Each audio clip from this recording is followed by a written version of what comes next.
السلام عليكم ورحمة الله وبركاته. الحمد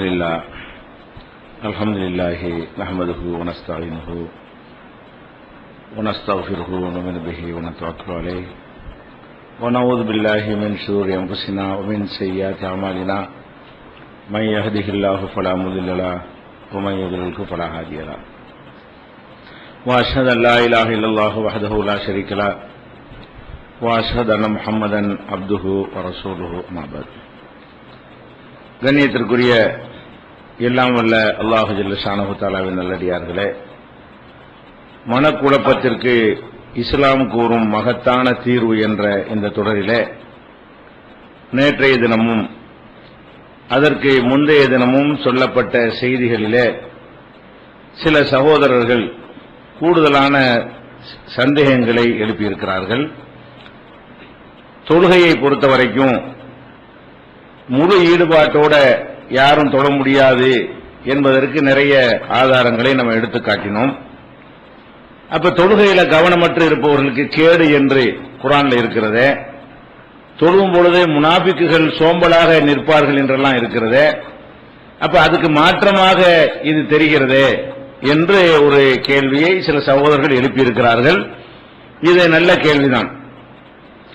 ஆனால் தொழுகையில நம்முடைய கண்ட்ரோல்ல எது இருக்கிறதோ அதுல நம்ம முழு அளவுக்கு சரியாக இருக்க வேண்டும். நம்ம கண்ட்ரோல்ல இல்லாத எதுன்னு கேட்டா மனசு, நம்முடைய செயல்பாடுகள் நம்ம கண்ட்ரோல்ல உள்ளது. அப்ப தொழுகையை சரியா செய்யணும், ஒழுங்கா செய்யணும், அலட்சியமா இருக்கக்கூடாது என்பதனுடைய அர்த்தம் என்னன்னு கேட்டா, எந்த அளவுக்கு நிக்க சொல்றோமோ அவ்வளவு நிக்கணும், எவ்வளவுக்கு குனிய சொல்லி இருக்கிறாங்களோ அவ்வளவு நேரத்துக்கு குனியணும், என்னென்ன ஓத வேண்டும் என்று சொன்னார்களோ அதையெல்லாம் ஓதணும். சும்மா குனிஞ்சா நிமிர்ந்து இருந்தா அது அலட்சியம், அதான் கேர்லெஸ்ஸா தொழுகிறது என்பது. அப்ப சொற்கள் செயல்கள் இந்த ரெண்டும் நம்ம கண்ட்ரோல்ல உள்ளது. சொல்ல வேண்டியதை சொல்லலாம், சொல்லாம இருக்கிறத விட்டுறலாம். செயல்கள் நம்ம கண்ட்ரோல்ல, கையை தூக்க நினைச்சாதான் தூக்கலாம், இல்லைன்னா விட்டுறலாம். ஆனா மனசுல அது நினைக்கிறது இது நினைக்கிறதுலாம் நம்ம கண்ட்ரோல்ல உள்ளதா? நம்மளுக்கு அதுவா வரும். தொழுகை நின்ற உடனேயே நம்மை மீறி பல சந்தேகங்களும் பல குழப்பங்களும் பலவிதமான எண்ணங்களும் வரும். அப்ப நம்முடைய கண்ட்ரோலை மீறிய விஷயங்கள்ல நம்ம முழுசாக ஒன்ற முடியாது. எதெல்லாம் கண்ட்ரோல்ல உள்ளதா இருக்கிறதோ அது கரெக்டா செய்யணும். தொழுகையில திருடன்னு சொல்றாங்க. அப்ப நிக்கிறதுக்கு ரசூலுல்லாஹ் சொல்றாங்க, யார் ஒருத்தர் ருக்குவையும் சஜிதாவையும் பூரணமா செய்யலையோ அவர் தொழுகவே இல்லை என்றெல்லாம் சொல்லி இருக்கிறார்கள். அதே மாதிரி ரசூல் ஸல்லல்லாஹு அலைஹி வஸல்லம் ஓதினார்களே ஆனால் நிறுத்தி நிதானமாக ஓதுவார்கள். இப்படி எல்லாம் அந்த ஒழுங்குமுறை இருக்கிறது. அந்த ஒழுங்குகளை எல்லாம் நீங்க இஷ்டத்துக்கு நடந்துட கூடாது. என்ன அல்லாஹ் அக்பர் சமிஅல்லாஹு லிமன் ஹமிதா இதெல்லாம் கூடாது. அந்த அல்லாஹ் அக்பர் அதை கரெக்டா சொல்லணும், சமிஅல்லாஹு லிமன் ஹமிதா அதை கரெக்டா சொல்லணும். ருக்குல இருந்து எந்திரிச்ச உடனே ஓடிடக்கூடாது. ஒரு சஜிதாவுக்கும் மறு சஜிதாவுக்கும் இடையில ஓத வேண்டியதை ஓதணும். செயல்கள்லையும் ஓதுதல்லையும் ஒரு குறையும் வச்சிடக்கூடாது. அதை இஷ்டத்துக்கு செய்யலான்னு விளங்கிடக்கூடாது. எதுல நம்ம மனசு சம்பந்தப்பட்ட விஷயமா இருக்கும் பொழுது மனசை நம்ம கண்ட்ரோல்ல வைக்க இயலாது. நம்மளை மீறி வேற மாதிரி எண்ணங்கள் வறுமையானால் அதனால் நமக்கு எந்த விதமான பாதிப்பும் இல்லை என்பதுதான் அர்த்தமே தவிர, அதுக்காக நீங்க செயல்லையும் ஓதுவதிலையும் விளையாடணும்னு நினைச்சிடக்கூடாது. நம்ம இஷ்டம் நடக்கலாம், சும்மா பேருக்கு முட்டி எந்திரிச்சு வந்துடலாம், அந்த அர்த்தம் கிடையாது. நம்ம சொன்னதெல்லாம் மனசு சம்பந்தப்பட்ட விஷயம். அதுபோக செயல்கள்ல தேவை ஏற்படும் பொழுது எந்தெந்த செயல்களை அல்லாஹ்வுடைய தூதர் செஞ்சு காட்டியிருக்கிறாங்களோ, இந்த வெப்பமா இருக்கும்போது ஒரு துணியை வச்சுக்கிறது, தரையை சமப்படுத்திக்கிறது, பாம்பு தலை கண்டு அடிக்கிறது, இதெல்லாம் செயல் சம்பந்தப்பட்டதா இருந்தாலும் இது அல்லாஹ்வுடைய ரசூல் அனுமதிச்சிட்டாங்க. இதுகளை நம்ம செஞ்சுக்கலாம். இப்படி புரிந்து கொண்டால் அந்த குழப்பம் தீர்ந்துரும்.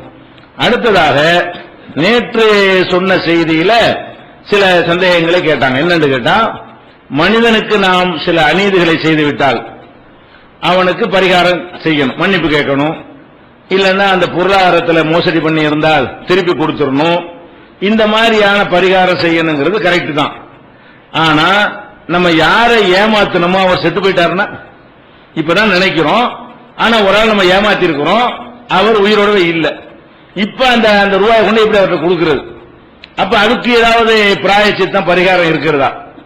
அல்லது நம்ம ஏமாத்தி இருக்கிறோம், இப்ப போய் அவர்கிட்ட மன்னிப்பு கேட்கிறோம், மன்னிக்க மாட்டேங்கிறாரு, அதெல்லாம் நடக்காது, விட மாட்டேன் அப்படிங்கிறாரு, மறுமையில கேஸ் இருக்குதான் செய்யுதுங்கிறாரு. அப்ப அந்த மாதிரியான நிலைக்காக நமக்கு இது என்ன, அதுக்கு என்ன தீர்வு என்று கேட்டாங்க சில சகோதரர்கள். அதுக்கு மார்க்கத்தில் தீர்வு என்ன தீர்வு என்று கேட்டால், நம்முடைய மனிதனுக்கு செய்த அநியாயங்களுக்காக நம்முடைய அமல்களை அல்லாஹ் பறித்து கொடுப்பான் என்பதில் மாற்று கருத்து கிடையாது. அவனுடைய தீமைகளை நம்ம தலையில சுமத்துவான் என்பதிலையும் மாற்று கருத்து கிடையாது. இது மாறாது. இதை மாத்தினா அப்புறம் மனுஷனுக்கு அநியாயம் செய்வதை எல்லாரும் நியாயப்படுத்த ஆரம்பிச்சிருவாங்க. ஆனால் ஒன்னே ஒண்ணு என்னன்னு கேட்டா, நம்முடைய அமல்களை அல்லாஹ் பறித்து வேற ஒண்ணு கொடுப்பான்ற நிலையில இருக்கக்கூடியவர்கள் அமல்களை அதிகப்படுத்தணும்.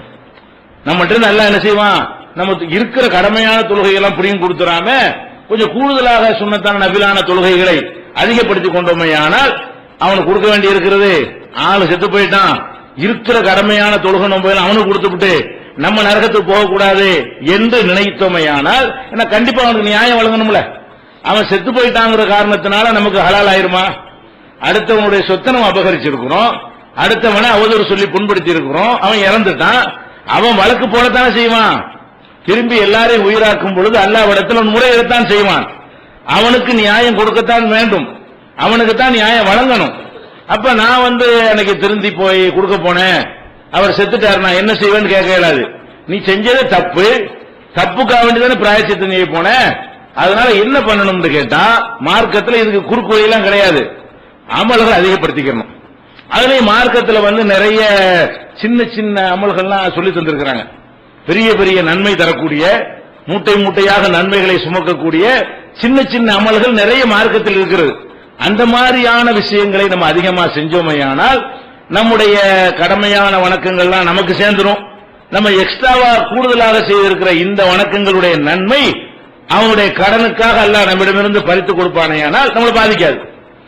பறிச்சு கொடுக்கத்தான் செய்வான், அதுல எந்த ஒரு மாற்றமும் கிடையாது. அப்ப அந்த மாதிரி நம்ம ஒரு தப்பு செஞ்சிட்டோம்னா அதுக்குரிய பிராயச்சித்தம் கஷ்டமா தானே இருக்கும். நம்ம செஞ்சது தப்பு, அடுத்தவனுடைய சொத்தை அபகரிச்சது தப்பு, அடுத்தவன் மேல பழி சுமத்துனது தப்பு. இந்த தப்பை நம்ம செஞ்சு இருக்கும் பொழுது அதுக்காக கொஞ்சம் மெனக்கட்டு என்ன செய்யணும், கூடுதலாக மற்றவர்களை விட கொஞ்சம் அதிகமான அமல்களை செய்து கொண்டோமையானால் அதுதான் அதுக்கு பரிகாரமே தவிர செத்து போனால் உனக்கு மன்னிப்புன்னு சொல்வதற்கு அல்லாஹ் தயாரா இல்ல. அவன் விஷயத்தை தான் அவன் மன்னிப்பானே தவிர அடியான்கள் விஷயத்தில் அல்லாஹ் என்ன செய்ய மாட்டான், அவன் உரிமையை அவன் எடுத்துக்கொள்ள தகுதி இருக்கு, உரிமை இருக்கிறது எடுத்துக்கொள்ள மாட்டான். அந்த அடியானுக்கு உள்ளது பதில் சொல்லு என்று அல்லாஹ் என்ன செய்வான், கண்டிப்பா கேட்கத்தான் செய்வான். அதுபோக அல்லாஹ் மார்க் அல்லாஹ் தானே போடுறான், மார்க் அல்லாஹ் தான் போடுறான். நம்முடைய ஒவ்வொரு அமல்களுக்கு இந்த தொழுகைக்கு எவ்வளவு மார்க்கு, இந்த நோம்புக்கு எவ்வளவு மார்க்கு, ஏன்னா அல்லாஹ் ஒண்ணுக்கு ஒண்ணு கொடுக்கிறது இல்ல, ஆட்களை பொறுத்து அவங்களுடைய எண்ணங்களை பொறுத்து 700 வரைக்கும் அதிகமாக்குறான். இல்ல 700 மடங்கு வரைக்கும் ஒரு தொழுகை தொழுவோம், அதுக்கு 700 தொழுகையுடைய கணக்கு எல்லாம் போடுவான். எதை வச்சு, நம்முடைய எண்ணங்களுடைய ஓர்மையை வைத்து நம்முடைய தூய இஹ்லாஸான எண்ணத்துல மனுஷனுக்காக செய்யாம எந்த அளவுக்கு இறையச்சத்தோட இருக்கிறோமோ அதுக்கு தகுந்தவாறு மார்க்குகளை அல்லாஹ் போடக்கூடியவனாக இருக்கிறான். அப்ப அல்லாஹ்விடத்தில் முறையிட வேண்டும். யா அல்லாஹ், நான் அது மாதிரி கடனாளி கொடுக்க வேண்டி இருக்கிறது, என்னுடைய கடமையானதுல இருந்து புடிங்கி கொடுத்து விடாம நீ உபரியாக எனக்கு தந்து அதிலிருந்து அவருக்கு அந்த மார்க்க அவருடைய சுமையை தீர்க்கிற மாதிரி நீ அருள் செய் என்று என்ன செய்யலாம், அல்லாஹ்விடத்தில் கேட்கலாம். அப்படி கேட்கிற காரணத்தினால அல்லாஹ் என்ன செய்வான், பாத்தீங்களா எவ்வளவு பயப்படுறான், இறைவனுக்கு எவ்வளவு அஞ்சுகிறான், நரகத்துக்கு போகக்கூடாது என்பதற்காக என்னை விட்டா அவருக்கு எது இல்லைன்னு எவ்வளவு முறையிடுறான் அப்படின்னு அல்லாஹ் எடுத்துக்கொள்ளக்கூடிய அளவு. அதனால 700 நாடியவர்களுக்கு வல்லாஹு யுலாயிஃபு லிமன் யஷா, அல்லாஹ் நாடியவர்களுக்கு பன்மடங்கா தருவான் கூலிய. அப்ப ஒரு மாச தொழுகைய நம்ம தொழுதிருந்தோம் என்று சொன்னால் அதை 700 மாசமாக்குனா போயிட்டு போய் 699 போயிட்டு போத ஒண்ணு மிஞ்சும்ல. ஒரு மாச தொழுகை எல்லாம் எப்படி கணக்கு போட்டுருவான் சில ஆட்களுக்கு, 700 மாசம் 700 மடங்குடாதான், 700 மடங்கு தொழுகையை தந்துட்டான்னு சொன்னா அதுக்குரிய நன்மையை தந்து விட்டு அது எதுக்கு எப்ப தருவான், நல்ல எண்ணங்களுக்கு தகுந்தவாறு தருவான். நல்ல எண்ணம் இது கூட நல்ல எண்ணம் தானே. ஒரு மனுஷன் நம்ம ஏமாத்திட்டோம், அவன் இல்ல அல்லது மன்னிக்க மாட்டேங்கிறான், முடியவே முடியாது, மறுமையில அவனை பாத்துக்கிறேன், இந்த உலகத்தில் என்னை தலையில் இருந்தாலும் ஏத்துக்கிற மாட்டேங்கிறான், உசுரோடு தான் இருக்கிறான், மன்னிக்க மாட்டேன்னு சொல்றான். அப்ப நம்ம திருந்த நினைச்சா கூட ஏத்துக்கிற மாட்டேங்கிறான். அப்ப நம்ம என்ன செய்யணும், படைச்சவன்ட்ட முறையிட்ட வேண்டியதான். இறைவா நீ பார்த்து எனக்கு என்ன செய்ய, என்னுடைய அமல்கள் எல்லாம் இவங்களுக்கு கொடுக்கறதுக்கு சரியா இருக்கும் போல இருக்குது, அந்த மாதிரி என்னை முஃப்லிஸாக்கி விடாமல், என்னை ஓட்டாண்டி ஆக்கி விடாமல், எனக்கு பன்மடங்கு தருவதாக சொல்லி இருக்கிறாயே அந்த லிஸ்ட்ல என்னையும் சேர்த்து நான் செய்கிற ஒவ்வொரு அமலுக்கு 700 பல மடங்காக தந்து அவர்களுக்கு கொடுத்தது போக எனக்கு மிஞ்சிற அளவுக்கு ஆக்குன்னு கேட்டா அவனுக்கு என்ன பெரிய கஷ்டமா அல்லாவுக்கு? அவன் தானே தரக்கூடியவனா இருக்கிறான். ஓட்டு விடலான்றான்ல, ஓடு போயிட்டு போறான். அதனால இந்த மாதிரி முடிஞ்ச அளவுக்கு பிராயச்சித்தத்துக்கு முயற்சி பண்ணுங்க. நம்ம சைடு கரெக்டா இருந்து எதிர் சைடு கரெக்டா இல்லை என்று சொன்னால் அதுக்காக வேண்டி 2 வழிதான். ஒன்னு அமல் அதிகப்படுத்துங்க, 2வது அல்லாஹ்விடத்தில் அதிக மார்க் கேளுங்க. அல்லாஹ்விடத்தில் என்ன செய்யுங்க, போனஸ் மார்க் கேளுங்க. அவன் தரக்கூடியவனாக இருக்கிறான். சின்ன சின்ன விஷயத்துக்கும் பெரிய பெரிய நன்மைகளை தருவான். யாரெல்லாம் நீ மறுமை வாழ்க்கையை பாழாக்கிறாத, அவனுக்கு நான் என்ன கொடுக்கணுமோ என்னுடைய அமல்ல இருந்து நீ கொடு, ஆனா அதிகமான நன்மை எனக்கு போட்டுரு, என்னை பாதிக்கிற அளவுக்கு ஆக்கிறாத. இதுதான் அதுக்கு உரிய தீர்வு இருக்கிற காரணத்தினால் அப்படி நீங்கள் யாருக்காவது மோசடி செய்து அல்லது ஏமாத்தி அல்லது துரோகம் செய்து அவங்க மனம் புண்படுற விதமாக நடந்து அவங்க உரிமைகளை பறித்து இப்படி ஏதாவது ஒண்ணு செய்திருப்பீர்களே, ஆனால் அதுக்கு ஒண்ணு என்ன செய்யணும், அமல் அதிகரிங்க. சின்ன சின்னதுக்கெல்லாம் சொல்றாங்க. அதாவது சுப்ஹானல்லாஹி வ பிஹம்திஹி சுப்ஹானல்லாஹில் அலீம், இது சொன்ன பயங்கரமான நன்மை அப்படின்னு சொல்றாங்க ரசூல் ஸல்லல்லாஹு அலைஹி வஸல்லம். அட நீங்க ஒரு தெருவுல நடந்து போகும் ஒரு முள்ளு கிடக்குது, போய்கிட்டு ஓரமா அள்ளி எடுத்து போட்டு போனீங்கன்னு வைங்க, அதுக்கு பயங்கர நன்மை இருக்குன்னு சொல்லப்படுகிறது. இப்படி நன்மையான காரியங்கள் நிறைய இருக்கிறது. தொழுகணும் மாத்த நன்மை இல்லை, அது மாதிரி என்னென்ன நல்லது இருக்கு எல்லாத்தையும் செஞ்சுட்டு இருந்தோமே. ஆனால் இந்த சொன்னாங்க ரமலான் மாசத்துல பல மடங்கு அல்லாஹ் கூலியை தரக்கூடிய ஒரு கருணையாளனாக இருக்கிறான். அதனை லைலத்துல் கத்ர் இரவுல செய்யற வணக்கம் ஒரு இரவு 1000 மாதங்களுக்கு சமமானது, மேலானது, சமமானது கூட இல்லை. அப்ப அந்த ஒரு இரவில் நம்ம ஒரு அமல் செய்தோமே ஆனால் அந்த இரவு நம்ம கரெக்டாக அடைஞ்சிட்டோமே ஆனால் அன்னைக்கு செய்யற ஒரு இரவு அமல் எவ்வளவு ஆயிரும், 1000 மாசத்துக்கு சமமாயிரும். அப்படி ஒரு இரவு நம்ம வாழ்க்கையில அடைஞ்சி 10 நாள் தேட சொல்றாங்க இல்லையா, கடைசி 10 நாள் அதுல தேடி அந்த லைலத்துல் கத்ருடைய இரவுல நம்ம கரெக்டான முறையில் எல்லா இபாதத்துகளையும் ஒழுங்கா செஞ்சு ஒரு தடவை அடைஞ்சிட்டோமே என்று சொன்னாலும் கூட அந்த 1000 மாசத்துல 999 அவனுக்கு கொடுத்துட்டு போறது, நம்ம கணக்காரனு கொடுக்க வேண்டி இருந்தா அந்த மாதிரி பன்மடங்கா அல்ல தர்றான்ல, பாஸ் மார்க் கிடைச்சிரும்லங்க. அப்ப அந்த மாதிரி எல்லாம் அல்ல குறுக்கு வழி நமக்கு தந்துதான் இருக்கிறான். மனிதனுடைய பலவீனத்தை கவனத்தில் கொண்டு இந்த மாதிரிலாம் ஒண்ணு செய்வாங்க. பிராயச்சித்தம் செய்ய நினைப்பா வாய்ப்பு இல்லாம போயிடும். அல்லாஹ்விடத்துல கேட்கறதா இருந்தா எப்ப வேணாலும் கேட்டுக்கலாம், மனுஷன் கேட்கறதா இருந்தா அப்படி கேட்க முடியாது. அந்த மாதிரி எல்லாம் இருக்கிற காரணத்தினால் அல்லாஹ் என்ன செய்யறான், இந்த ரமலான் உங்களுக்கு பெரிய வாய்ப்பு தான். இந்த ரமலானிலாவது யார் யாருக்கு கடன் எல்லாம் தீர்க்க வேண்டியிருக்கோ, எவனெல்லாம் மூத்தா போயிட்டானோ அவங்களுக்கு நம்ம அமல் அல்லாஹ் பறிச்சு கொடுத்துட கூடாது என்பதற்காக வேண்டி இந்த இரவை நம்ம அடைவோம், அதை முழுமையா நல்ல விதத்தில் பயன்படுத்திக்கிறோம். அதுல மட்டுமாவது கெட்ட செயல்கள்ல இருந்தும் கெட்ட எண்ணங்கள்ல இருந்து விடுபட்டு அந்த ஒரு புனிதத்தை 1000 மாசத்து நன்மையை நாங்கள் அடைவோம். இப்படி ஒரு சங்கற்பம் எடுத்துக்கொள்வதன் மூலமாக கூட இப்படி பிராயச்சித்தம் எடுத்துக்கொள்ளலாம். இன்னும் தேர்ந்த நிறைய கிடைக்கும். எதுல எல்லாம் ஹதீசுகளை படிக்கும் பொழுது எதெல்லாம் நன்மையான காரியங்கள், சின்னதுக்கு பெரிய பெரிய நன்மை கிடைச்சு போயிடும். அந்த மாதிரி காரியங்களை நம்ம செய்து ரிசர்வ் பண்ணி வைத்துக் கொண்டோமே ஆனால் நம்ம நிறைய பணம் சேர்த்து வச்சு கொண்ட 1 கோடி ரூபாய் சேர்த்துட்டோம், 1 லட்சம் ரூபாய் கடன் கொடுக்க வேண்டியது பெரிய மேட்டரா இது. நம்ம கிட்ட 1 கோடி ரூபாய் அளவுக்கு சேர்ந்துருச்சுன்னு சொன்னா 1 லட்சம் ரூபாய் கடனால வேற தூக்கி போட்டு போயிடும், 10 காசு மாதிரி தூக்கி போட்டு போயிருவோமே. அப்ப அந்த மாதிரி நம்ம கடனாளியாக மறுமையில் கடனாளியாக நிற்போமே ஆனால் மறுமைக்காக நிறைய சேர்த்துக்கிறங்க, டாபிக் ஓவர் ஆயிரும். அதனால அதுக்கு மன அழுத்தம் தேவை கிடையாது. அதுக்கு ஒரு முடிவை மார்க்க சொல்லி இருக்கும் போது அந்த முடிவை நோக்கி பயணத்தை தொடருங்க, சரியா போச்சு, அவ்வளவுதான். அந்த டென்ஷன் நீங்கி விடுகிறது என்பதை நீங்கள் மனதில் வைத்துக் கொள்ள வேண்டும்.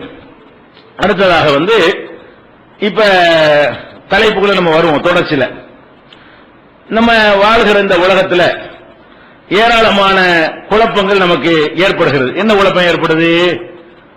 சில பேர் நல்ல மனுஷனா இருப்பாங்க, முஸ்லிமா இருக்க மாட்டான், ஆனா எல்லா விதமான தான தர்மம் செய்வதில் இருந்து, வாரி வாரி வழங்குறதுல இருந்து, பொய் சொல்லாம இருக்கிறதுல இருந்து, பண்பாடா நடக்கிறதுல இருந்து பல முஸ்லிமை விட அவன் நல்லவனா இருப்பான். அவனுக்கு அல்லாஹ் என்ன கொடுக்க மாட்டான், சொர்க்கம் கொடுக்க மாட்டான், ஏன் ஈமான் இல்லாதனால. அப்படி நம்ம சொல்றோம்ல, இது ஒருத்தர் குழப்பமா இருக்கு. என்னடா இது இப்படி இருக்கு, நம்ம நல்லவன், நம்மள முஸ்லீமோட நல்லா இருக்கிறான், இவன் கூட கொடுக்க மாட்டான், வாரி வாரி கொடுக்குறான், அவனுக்கு சொர்க்கம் இல்லைன்னு அது எப்படி அப்படிங்கிற மாதிரி ஒரு எண்ணம் சில பேர். இதுல ஒரு குழப்பம் தானே, இதுல ஒரு வித்தியாசமான ஒரு குழப்பம் நமக்கு வரும். அதே மாதிரி முஸ்லீம் அல்லாத ஒருத்தருக்கு பிறந்த ஒரு குழந்தை இறந்து போச்சுன்னு வைங்க, அதனுடைய நிலைமை எங்க கொண்டு சேர்க்கிறது, அதுவும் அந்த லிஸ்ட்ல சேர்க்கப்படுமையானால் அப்ப அது ஒரு அநீதி தானே. அது குழந்தைக்கு என்ன செய்யும், அவன் பெருசா வளர்ந்து ஆளாகி அவன் குஃபுர்ல இருந்தா தானே அவனை தண்டிக்கணும் என்கிற மாதிரியான ஒரு குழப்பம் சில பேருக்கு என்ன செய்யும் ஏற்படும். அதே மாதிரி காடுகள்ல மக்கள் தொடர்பு இல்லாத இடங்கள்ல எவ்வளவு பேர் வசிக்கிறாங்க, அவங்களுக்கு இஸ்லாம் தான் என்னென்ன தெரியாது, குர்ஆனுடைய போதனைலாம் அவங்களுக்கு போய் சேர்ந்திருக்காது. அப்ப அவங்களுக்கு எல்லாம் அல்லாஹ் நம்பலன்னு சொல்லி தண்டிச்சா என்ன ஆகுறது? அவனுக்கு லா இலாஹ இல்லல்லாஹ் தெரியுமா? அவனுக்கு முஹம்மது ரசூலுல்லாஹ் தெரியுமா? அப்ப ஷிர்க் வச்சா அவனை நரகத்துல போட வேண்டாம், அது என்ன நியாயம்? இது மாதிரி எல்லாம் பல சந்தேகங்கள் என்ன செய்ய நமக்கு வருகிறது. அதே மாதிரி எல்லாமே அல்லாஹ்வுடைய நாட்டப்படி தான் நடக்குது, அல்லாஹ்வுடைய நாட்டப்படி தானே நம்ம கெட்ட செயலும் செய்கிறோம், அப்புறம் ஏன் நம்மள போய் தண்டிக்கணும்? இதெல்லாம் குழப்பம் தானே. நம்ம ஒரு கெட்ட செயலை செஞ்சிட்டோம் என்றால் நம்மளாவா செய்யறோம்? நம்ம அந்த மாதிரி செய்யற மாதிரி அல்லாஹ் நம்மளை படைச்சிருக்கிறான். நம்முடைய மூளை அமைப்புல அது மாதிரியான ஏற்பாடுகளை எல்லாம் செய்திருக்கிறான். அப்படி அவன் எழுதினபடி நம்ம நடக்கும் பொழுது நம்மளை தண்டிக்கிற என்ன நியாயம்? இப்படியான ஒரு குழப்பங்கள் எல்லாம் என்ன செய்யும் வரும். அதே மாதிரி உலகத்தில் ஏற்படக்கூடிய பல துன்பங்களுக்கு என்ன செய்யும் வறுமை வருகிறது. இந்த வறுமை வரக்கூடிய நேரத்தில் அது நம்மளை என்ன செய்கிறது பெருசாக பாதிக்கிறது. ஏன் நமக்கு மட்டும் வறுமை வருது? நம்மளாம் நல்லா இருக்கிறானே, இவன்லாம் நல்லா இருக்கிறானே, நமக்கு தெரிஞ்ச நம்மள்ட்ட வேலைக்கு சம்பளத்துக்கு இருந்தவன் இன்னைக்கு பெரிய முதலாளியா போயிட்டானே, இப்படியான ஒரு குழப்பம் நமக்கு வரும். நோய்ங்கிற ஒரு குழப்பம் வரும், நமக்கு மட்டும் அந்த நோய் வருது, இது நோய் கொடுக்காம ஆரோக்கியமா வச்சிருக்கலாமே. இப்படியாக ஒவ்வொரு குழப்பத்திற்கும் தனித்தனியான தீர்வுகளும் மார்க்கத்தில் இருக்கிறது. வறுமைண்டா அதை எப்படி எதிர்கொள்ளணும், நோயின்றா அதை எப்படி எதிர்கொள்ளணும், குடும்பத்தில் உறுப்பினர்கள் இறந்து விட்டால் அதை எப்படி நம்ம ஃபேஸ் பண்ணி கொள்ளணும், பதவி போய்விட்டால் எப்படி அதை ஃபேஸ் பண்ணணும், அது மாதிரியாக ஒரு குழந்தை இறந்து விட்டால் அதை எப்படி ஃபேஸ் பண்ணணும், குழந்தை கிடைக்கலன்னு சொன்னா அதை எப்படி ஃபேஸ் பண்ணணும் என்று ஒவ்வொன்றுக்கும் தனித்தனியாக தீர்வுகள் மார்க்கத்தில் சொல்லப்பட்டு இருக்கிறது. அதை தனித்தனியா பிரிச்சு நம்ம இறுதியாக நம்ம சொல்லுவோம். ஆனால் அனைத்துக்குமே பொதுவான சில தீர்வுகள் இருக்கிறது. சிலதுக்கு பொதுவான மருந்து இருக்கும்ல. எந்த நோய்க்கு நீங்க போனாலும் டாக்டர் என்ன செய்வாரு, வயிற்று வலினா வயிற்று வலிக்கு உள்ள ஒரு மருந்து தருவாரு. அதோட என்ன செய்வாரு, நல்ல ரெஸ்ட் எடுங்க பாரு. ரெஸ்ட் எல்லா நோய்க்கும் சொல்லுவார் அவர். காய்ச்சல் போனா என்ன செய்வாரு, காய்ச்சலுக்கு மருந்து தந்து என்ன செய்வாரு, கொஞ்சம் ரெஸ்ட் எடுத்துக்கிற பொது ஒன்று இருக்குல்ல, இந்த ரெஸ்ட் எடுக்கணும், கொஞ்சம் நல்லபடியா தூங்குங்க, வெயில்ல அலையாதீங்கன்னு சொல்லி எந்த நோய்க்கு போனாலும் அதற்குரிய தனி மாத்திரையும் கொடுப்பாரு. அதெல்லாம் எப்ப வேலை செய்யணும்னு கேட்டா இது கரெக்டா இருக்கணும். நீ பாட்டுக்கு மாத்திரையை போட்டு போய் தண்ணியில மூழ்கி கிடந்தா ஜுரம்னு போற, அவர் மாத்திரையை தர்றாரு, நீ பாட்டுக்கு ஐஸ் தண்ணி எடுத்து குடிச்சீங்கன்னா, நீ பாட்டுக்கு வெயில் அலைஞ்சிட்டு இருந்தேன்னா அப்புறம் அது போகாது தானே. அப்ப அந்த உடம்புடைய பலவீனத்தை சரி பண்ணுவதற்காக எல்லா நோய்களுக்கும் சில பொதுவான அறிவுரைகள் என்ன செய்வாங்க மருத்துவர்கள் சொல்லுவாங்க. உடல் நோய்க்கு அப்படி இருக்குது. உடலுக்கு எந்த நோய் வந்தாலும் என்ன செய்யணும், ஃபர்ஸ்ட் நீங்க ரெஸ்ட் எடுத்தா பாதி நோய் போய்விடும். இந்த மாத்திரை ஒரு பாதி வேலையை தான் செய்யும். அந்த மாதிரி இந்த எல்லா விதமான மனக்குழப்பத்திற்கு பொதுவாக சில மருத்துவம் இருக்கு மார்க்கத்தில். அதை பொதுவாக நம்ம தெரிஞ்சு வச்சுக்கணும். இதை மட்டும் நம்ம ஸ்டடி பண்ணிக்கிட்டோமே ஆனால் எந்த மாதிரியான மனக்குழப்பம் நமக்கு வந்தாலும், மன அழுத்தம் வந்தாலும், இந்த பொதுவான மருந்து என்ன, அது உறுப்பு வருவது. மனக்குழப்பத்திலே மருந்து டானிக்கு மாத்திரை கிடையாது, அதுக்கு தான் மாத்திரை கொடுக்க முடியும், உடலுக்கு தான் அது கொடுக்க முடியும். மனக்குழப்பத்துக்கு மருந்து என்னன்னா சிந்தனை, சில கருத்துக்கள் தான். அந்த கருத்துக்களை உள்வாங்கி அதை உருப்போட்டு அதையே திங்க் பண்ணி சிந்திச்சு அதை மூடையில பதிய வச்சுக்கிட்டோம்னு சொன்னா அது அந்த குழப்பத்தை அடிச்சு தட்டிக்கிட்டே இருக்கும். அந்த கிருமியை தட்டுற மாதிரி இந்த செய்யும் இது ஒடிச்சுக்கிட்டே இருக்கும். அந்த மாதிரி பொதுவான சில வழிகாட்டுதல் இஸ்லாம் சொல்கிறது. இந்த பொதுவானதை நீங்கள் மனசுல வச்சுக்கிட்டாலே அநேகமான குழப்பம் தீர்ந்து விடும். இந்த பொதுவானதுல ஃபர்ஸ்ட் விஷயம் என்ன, இந்த விஷயத்தை நீங்க மனசுல வைக்கணும். என்ன விஷயம்னா, இப்ப நமக்கு வறுமை வருது, நோய் வருது, அல்லது உலகத்தில் ஏதோ நமக்கு பிடிக்காத ஒண்ணு என்ன செய்கிறது நடக்கிறது. இதெல்லாம் நடக்குதுன்னு சொன்னா இதெல்லாம் ஒருத்தன் செய்யறான், இதெல்லாம் ஒரு இறைவன் தானே செய்யறான். உங்களுக்கு நோய் வந்தாலும் அதை செய்யற ஆள் யார், தர்ற ஆள் யாரு, இறைவன் தான். உங்களுக்கு வறுமை இருந்துச்சுன்னா அந்த வறுமையை தர்றவன் யாரு, இறைவன் தான். அப்ப என்ன துன்பத்தை, ஒரு குழந்தை இறந்து போச்சா அல்லாதான் காரணம், ஒரு குழந்தை உங்களுக்கு இல்லையா அதுக்கு அவன் தான் காரணம், குடும்ப வாழ்க்கை சரியா அமையலையா அவன் தான் காரணம். அப்ப என்னென்ன பிரச்சனைகள் நமக்கு ஏற்படுகிறதோ அது அனைத்தையுமே ஒருத்தன் தீர்மானித்துக் கொண்டிருக்கிறான். அனைத்தையும் அதாவது இஸ்லாமிய நம்பிக்கை, இஸ்லாமிய தத்துவமே என்னது, அனைத்து காரியங்களையும் படைத்த இறைவன் என்ற ஒருத்தன் தான் தீர்மானிக்கிறான். இதை நீங்க மனசுல வைத்துக் கொள்ள வேண்டும்.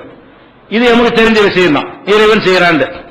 இறைவன் செய்யறாண்டதோடு சேர்த்து இன்னொரு 4 விஷயத்தை இணைத்து நீங்கள் புரிந்து கொள்ள வேண்டும்.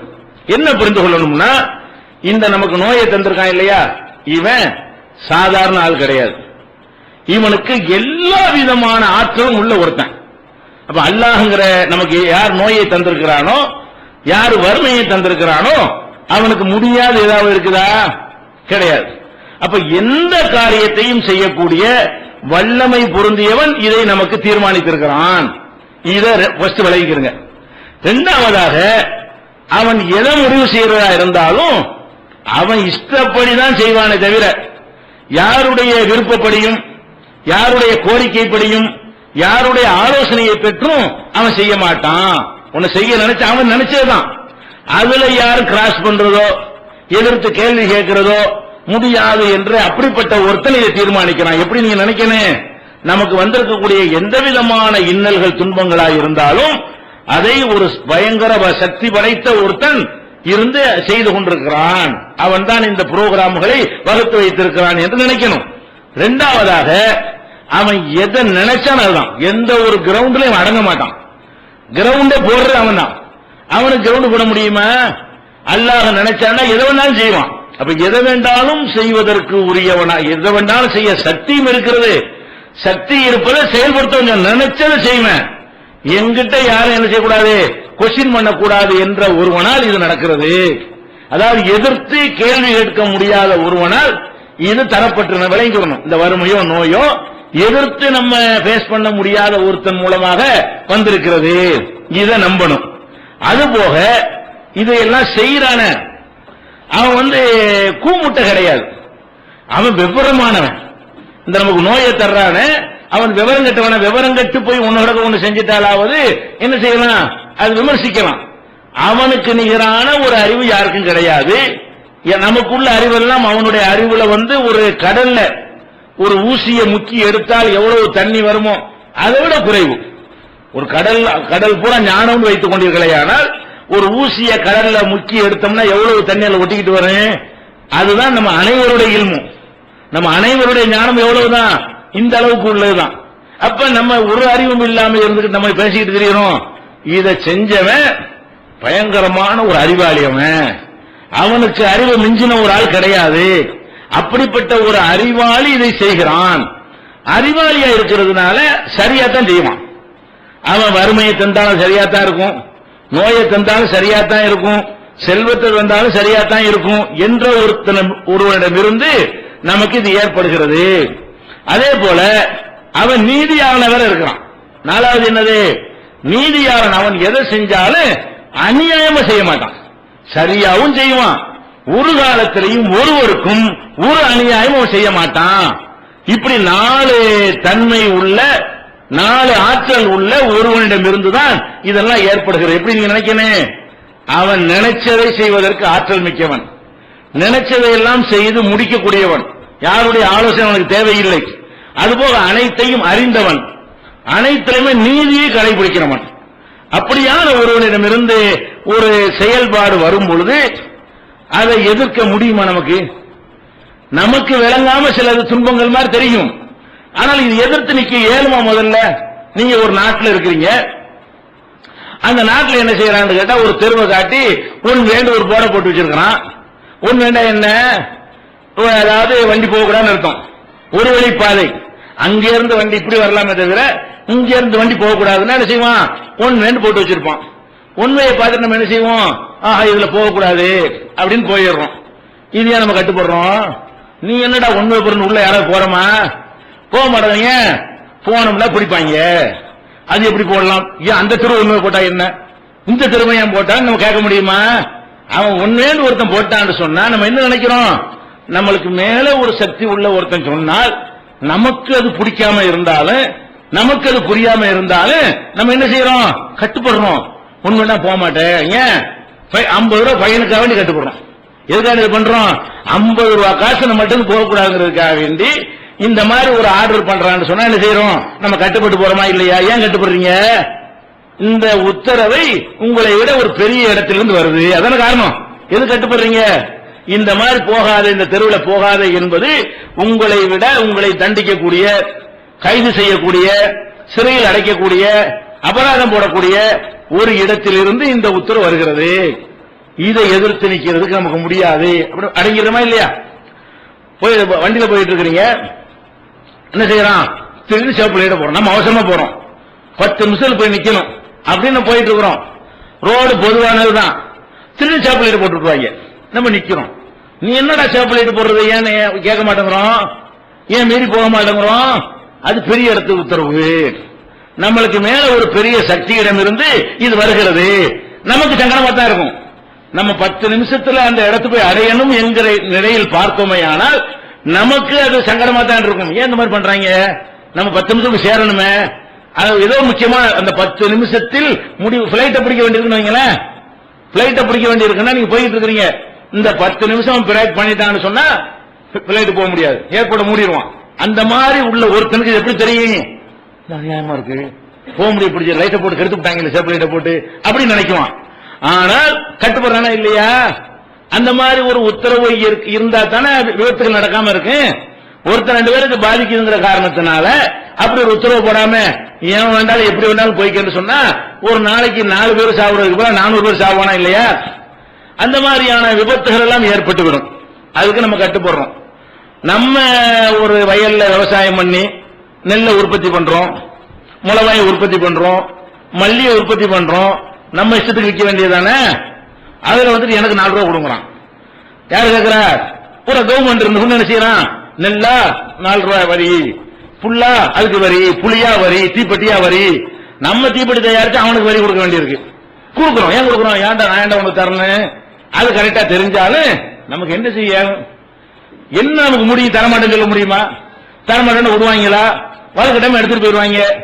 அப்ப நம்மள வலுக்கட்டாம எடுத்துட்டு போயிருவான்னு நினைக்கும் பொழுது அதை நீங்க எப்படி உபயோக பண்றீங்க, எப்படி கட்டுப்படுத்துறீங்க. இவன் ஒரு பெரிய அதிகாரம் கிடையாது, நினைச்சதெல்லாம் செய்யற அதிகாரியவன். இந்த 4 தன்மை இருக்கா, இப்ப நான் சொன்ன 4 தன்மை எத்த வேண்டாலும் செய்யக்கூடிய ஒரு ஆற்றல் உள்ளவர்களா இவர்களா இல்ல.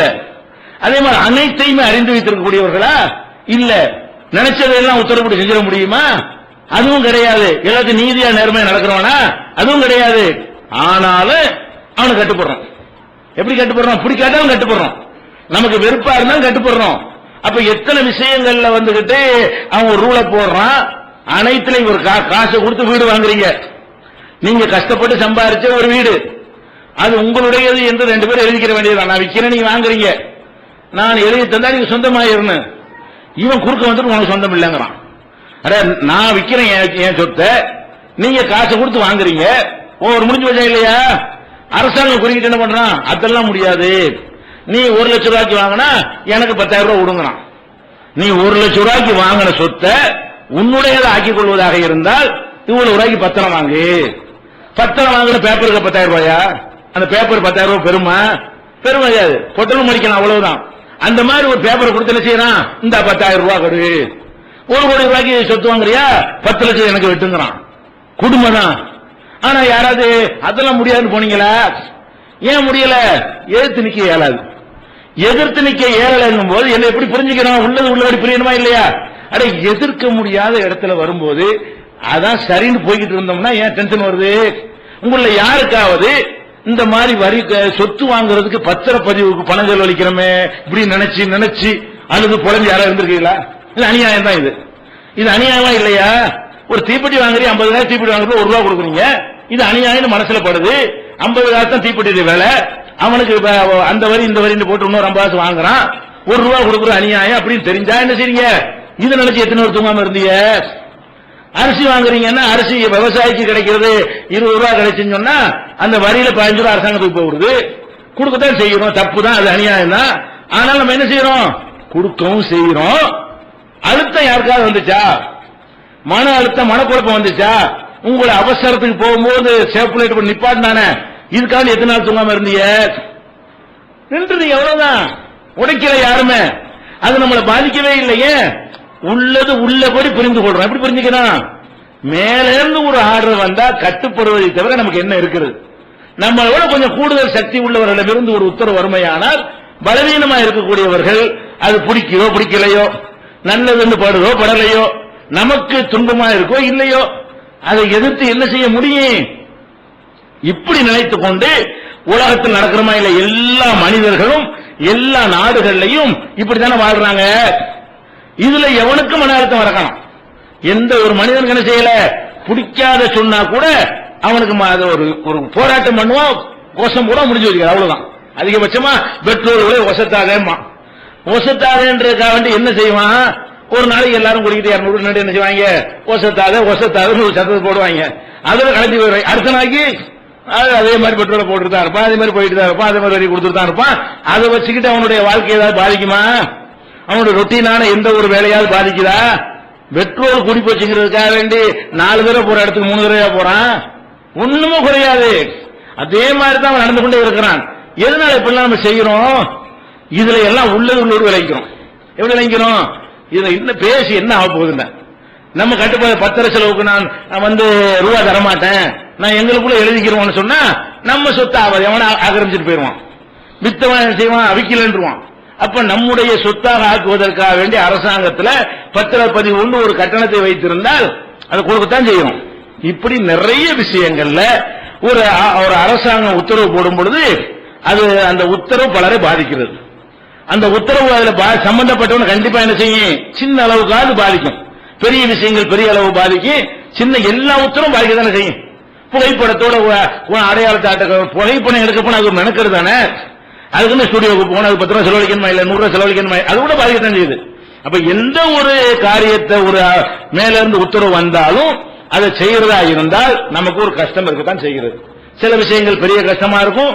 இன்னும் சொல்ல போனா வரி வாங்குறாங்க, வருமான வரின்னு வாங்குறான். எவ்வளவு வாங்குறான், 40% வரைக்கும் வாங்குறாங்க.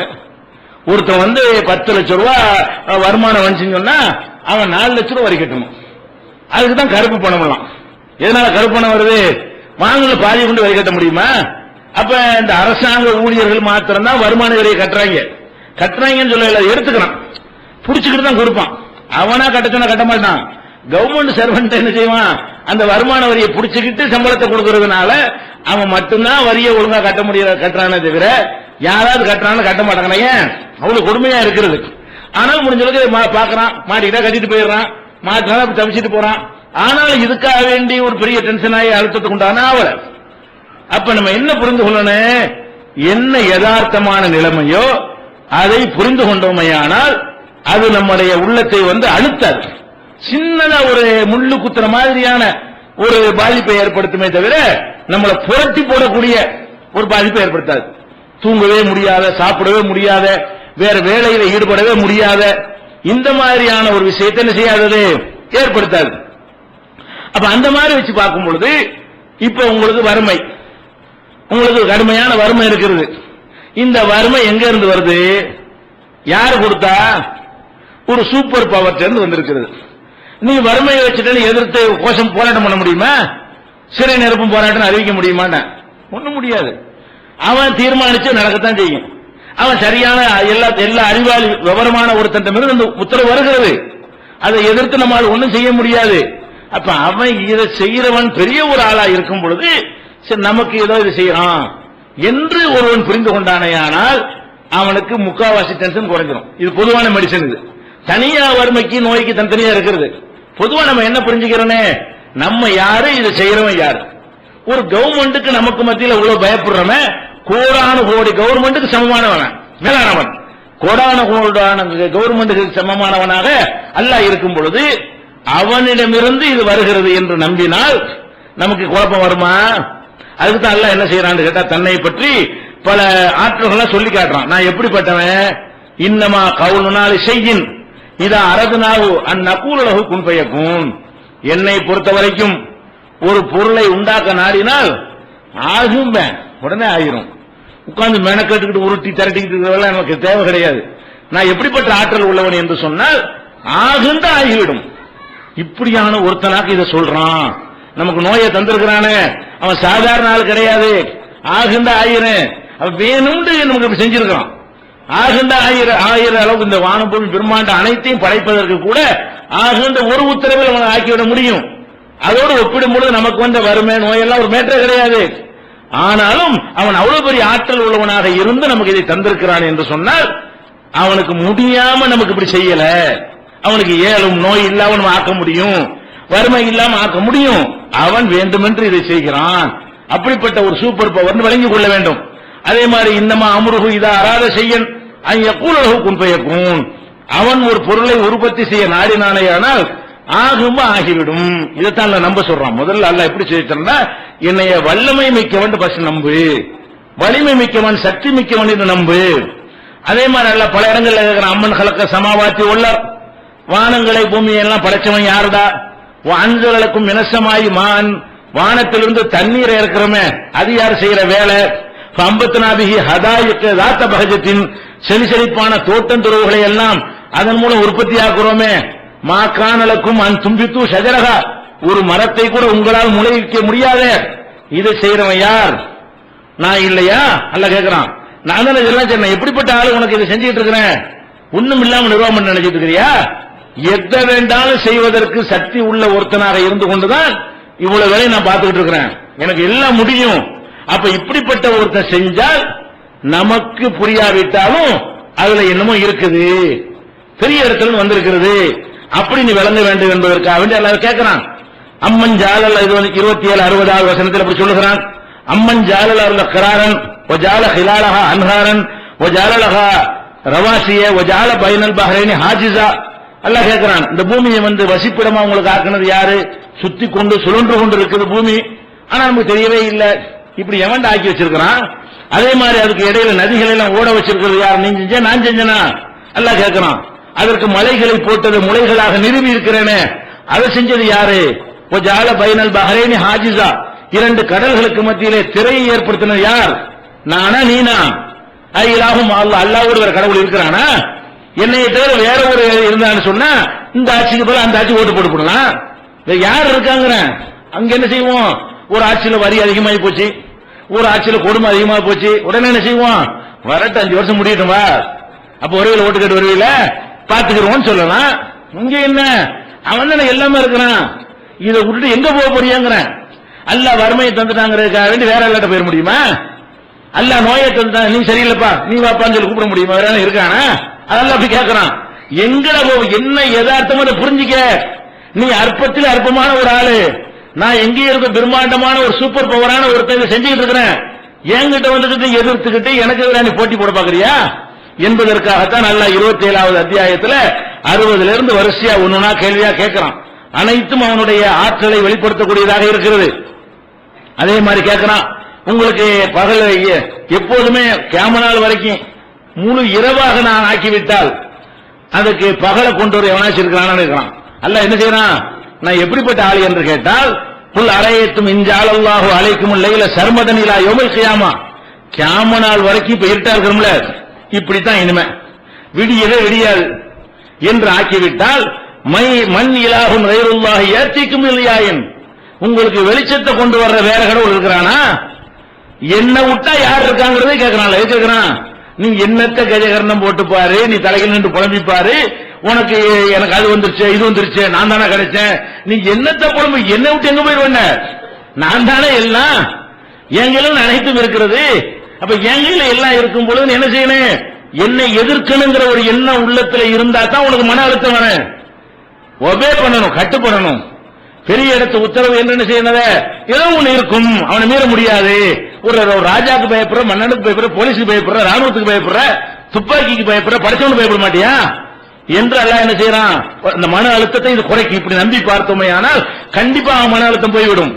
அதே மாதிரி திருப்பி அல்லாஹ் கேட்கிறான் 28வது சூறாவில் 71, 72 வசனங்கள்ல, இன்ஜாலல்லாஹு அலைக்கும் நஹார சர்மதனிலா யௌமல் கியாமா, கியாம நாள் வரைக்கும் பகலாக ஆக்கிவிட்டேன், உனக்கு அமைதி தரக்கூடிய இரவை கொண்டு வருவான் யாரு, அப்ப பகலாகவே ஆக்கிவிட்டால் இரவையும் கொண்டு வர முடியாது, நான் இரவாகவே ஆக்கிவிட்டால் பகலையும் கொண்டு வர, வேற எவன் இருக்கிறான், ஒருத்தன் கிடையாது.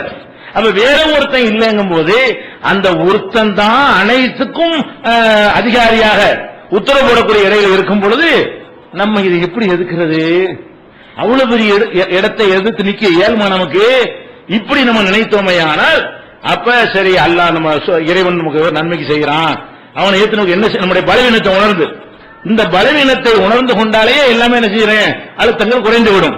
இன்னும் அல்லாஹ் சொல்லி காட்டுகிறான், மா ஹல்குக்கும் வலா பாசுக்கும் இல்லாக்க நப்சின் வாஹிதா. இன்னைக்கு 700 கோடி பேர் இருக்கிறோம், ஆதம் அலைஹிஸ்ஸலாம் காலத்துல எடுத்தா பல ஆயிரம் கோடிக்கு மேல போகும். உலகம் அழியிற வரைக்கும் எடுத்தோம்னா இன்னும் பல ஆயிரம் கோடி பேர் மக்கள் தொகை வந்துடும். அல்லாஹ் சொல்லி காட்டுறான். இவ்வளவு பேரும் ஒரு 10,000 கோடி வச்சுக்கிறோமே, இந்த 10,000 கோடி மக்களையும் படைக்கிறது இருக்க, இவற்றை படைப்பது என்னை பொறுத்த வரைக்கும் நப்சின் வாஹிதா, ஒத்தனை படைக்கிற மாதிரி தான். ஒருவனை படைப்பதற்கு என்ன, ஆனா அல்லாஹ்வுடையது அப்படி படைக்கவே இல்லை. இந்த மைக்க படைக்கிறான்னு சொன்னா இதே மாதிரி தான் எல்லாமே இருக்கும். இந்த மைக்க படைக்கிறான்னு வைங்களேன், இதுக்கு நம்பரை பார்த்துட்டீங்கன்னா இதே மாதிரி 1000 தெய்வம் ஒண்ணு செஞ்சா கட்டுப்படி ஆகாது. இதே மாதிரி எந்த பொருளை வாட்ச் செஞ்சாலும் சரி, போன் செஞ்சாலும் சரி, உங்களுக்கு ஒரே ஒரு போனை செஞ்சு தருவானா? ஒரு போனை தயாரிச்சான்னு சொன்னா அதுல 1,00,000 பீஸ் அடிப்பான். ஒரு பேனாவை தயாரிச்சான்னு சொன்னா அதுல 1,00,000 போடுவான். அப்படித்தான் இவனுக்கு செய்ய முடியும். நிறைய ஒவ்வொன்றும் ஒவ்வொரு விதமா இருக்காது. அல்லாஹ் படைச்சிருக்கிற ஒவ்வொன்றும் ஒவ்வொரு விதம். இங்க இருக்கிற யாரும் ஒருத்தமா சொல்ல முடியுமா?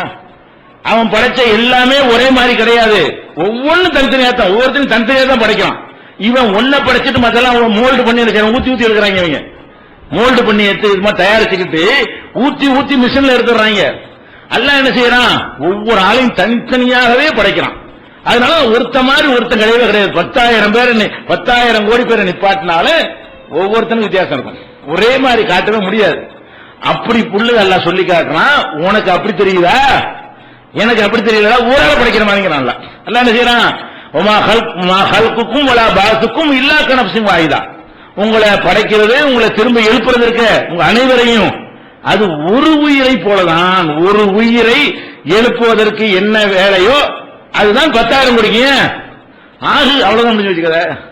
ஒரு ஆளை பார்த்து ஆகுன்றாலும் ஆகுங்கிற சொல்லுதான். முன்கூட்டு பேர 10,000 பேர் ஆகுன்றாங்க. 10,000 ஆயிரும். 10,000 பேர் தொலைஞ்சு போமா. ஒருத்தனை தொலைஞ்சு போறதுக்கு அந்த ஒரு சொல்லுதான். 10,000 பேரை தொலைஞ்சு போக சொல்றதுக்கு ஒரு சொல்லு தானே. அவன் மெட்டீரியல் வச்சு உருட்டிதான் செய்ய வேண்டி இருக்கிறது. அப்ப எல்லாமே ஆகு என்று ஆக்கக்கூடியவனா இருக்கிறதுனால இதெல்லாம் ஒரு பெரிய மேட்டர். அப்படி இடத்துல இருந்து கொண்டு இந்த உத்தரவு வருகிறது. ஃபர்ஸ்ட் விளங்க வேண்டிய விஷயம், அல்லாஹ்வுடைய வல்லமை நீ விளங்கிக் கொள்ள வேண்டும். இன்னும் சொல்ல போனா அல்லாஹ் சொல்றான், இன்னஸ நக்ஸிபு பிஹிமுல் அர்ல அவ் நுஸ்கித் அலைஹிம் கிஸபம் மினஸ் ஸமா. அடுத்து அல்லாஹ் சொல்றான், நான் நினைச்சதை செய்யறேன், எல்லா சக்தியும் எனக்கு இருக்கிறது. நான் நினைச்சேன்னு சொன்னா இந்த பூமிக்குள்ள அப்படியே உங்களை புதைய வச்சு போடுவேன். அதை எவனை என்கிட்ட கேட்க இயலாது. அப்படி செய்ய அவனை கேட்க இயலுமா? இந்த பூமிக்குள்ள எத்தனை பேர் எல்லாம் என்ன செய்யறான்? பூகம்பத்தின் மூலமாக, சுனாமியின் மூலமாக அப்படி உசுரோடைய கொண்டு போய் விடுகிறான். இதை பத்தி எவனுக்காக கேள்வி கேட்க இயலுமா? நான் நினைச்சா இதை கூட செய்வேங்கிறான். யுதுஹிபுக்கும், அவன் நினைத்தால் உங்களை அழித்து விடுவான். ஜதீத், வேறொரு படைப்பையும் உண்டாக்குவேன்.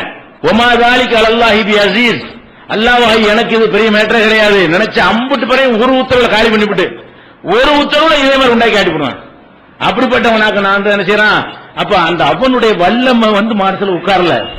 பேருக்கு இறைவனை நம்புறமே தவிர இறைவனை அவனுடைய ஆற்றலோடும் அவனுடைய பவரோடும் அவனுடைய அதிகாரத்தோடும் உள்ளத்தில் இருத்தி வைத்துக் கொண்டோமே. ஆனால் ஒரு அரசாங்கத்தினுடைய உத்தரவை கட்டுப்படும் பொழுது எப்படி நமக்கு அழுத்தம் வராதோ, குழப்பம் வராதோ, அதே மாதிரியான ஒரு லைட்டாக எடுத்துக் கொள்ளக்கூடிய ஒரு மனநிலை நமக்கு தானாகவே வந்துவிடும். அதுதான் சொல்லி காட்டுறான்.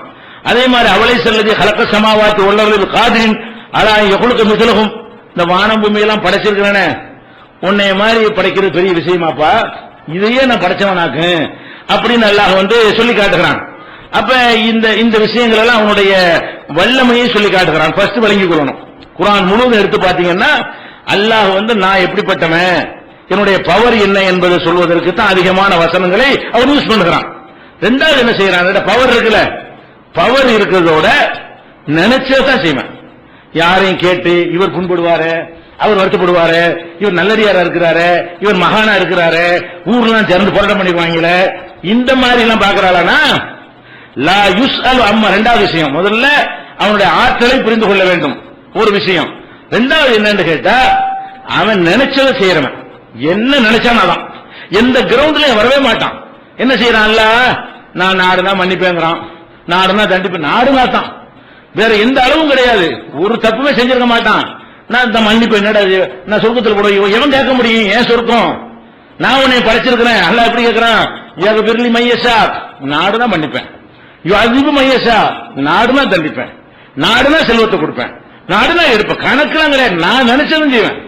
நான் நினைச்சதைத்தான் செய்வேனே தவிர, நினைச்சா பதவியை கொடுப்பேன், நினைச்சா பதவியை எடுப்பேன், நினைச்சா அறிவு கொடுப்பேன், அப்படி நிறைய வசனம் இருக்குல்ல குர்ஆன்ல. எடுத்து பாத்தீங்கன்னா எல்லாமே மையசா மையசான்னு வரும்.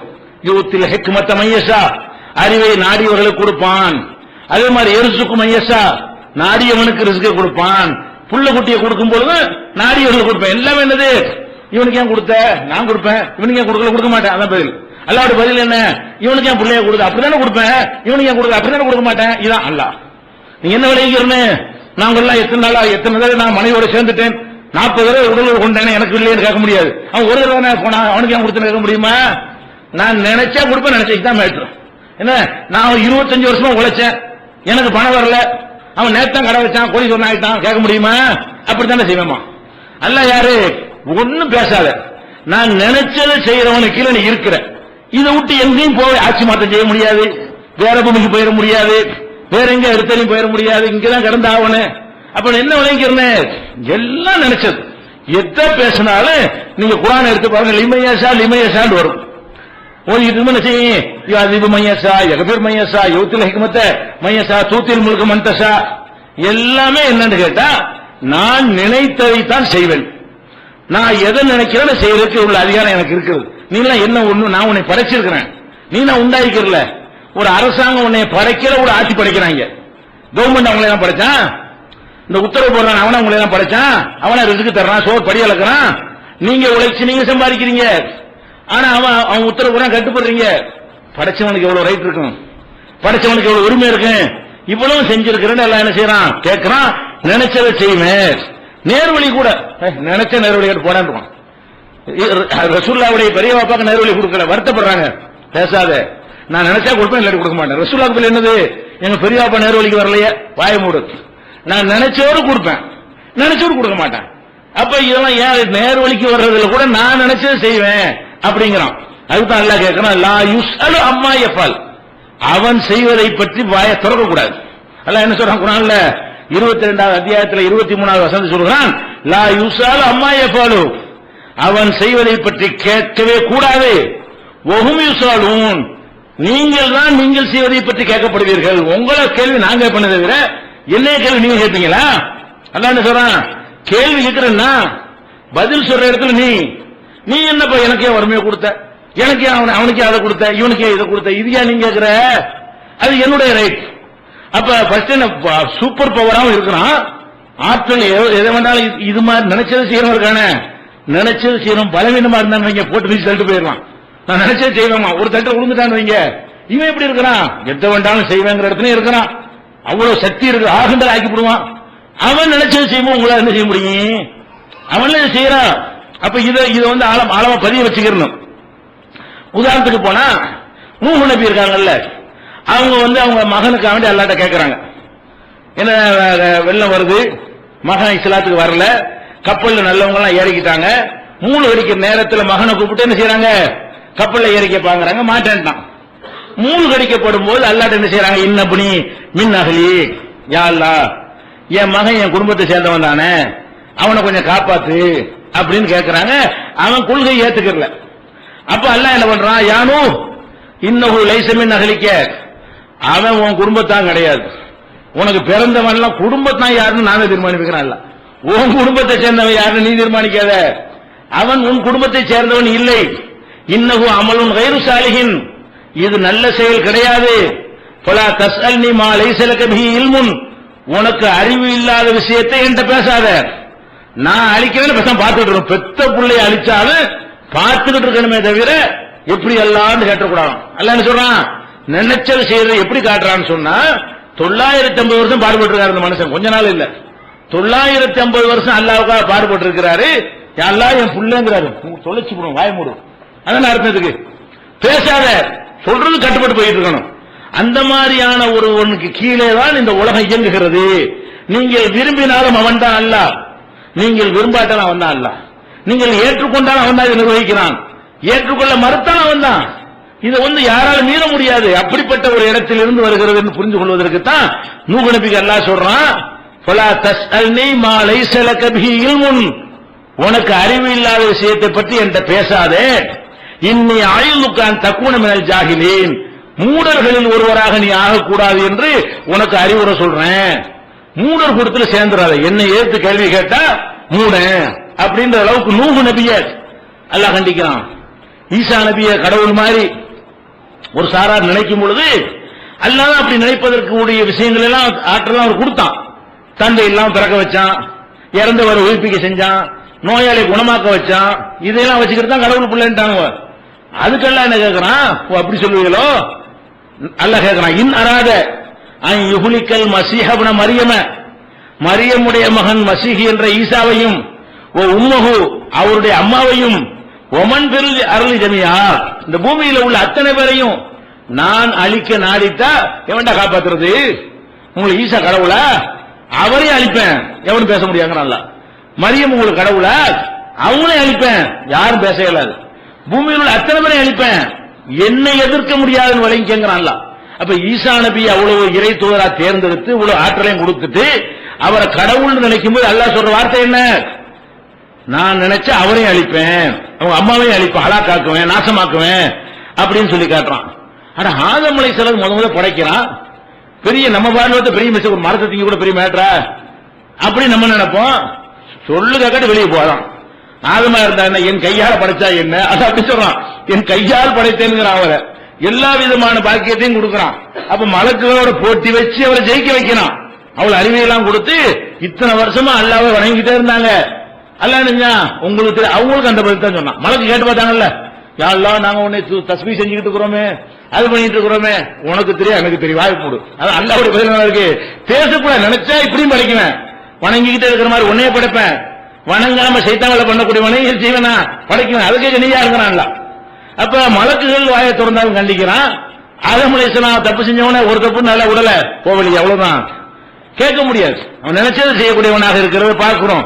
அதே மாதிரி இப்ராஹிம் அலைஹிஸ்ஸலாம் அல்லாஹ்வுடைய ஃப்ரெண்ட் தான். அவர் ஒரு ஆள் தான் அல்லாஹ்வுடைய நண்பர்னு அல்லாஹ் என்ன செய்யறான் சொல்லி காட்டுகிறான். அவங்க வாப்பாக்கு என்ன பண்ணி யாரெல்லாம் இவங்க வாப்பா மன்னிச்சிருந்தாரு. புடிச்சான் புடி என்னது வாப்பா பண்ணிக்கிறதா? உன் தகப்பனார் கெட்ட கொள்கையில் இருக்கிறாரு, என்ன ஏத்துக்கிறது அவர் மன்னிக்கணுமா? அவன் கடுமையை காட்டணும்னு நினைச்சாரு.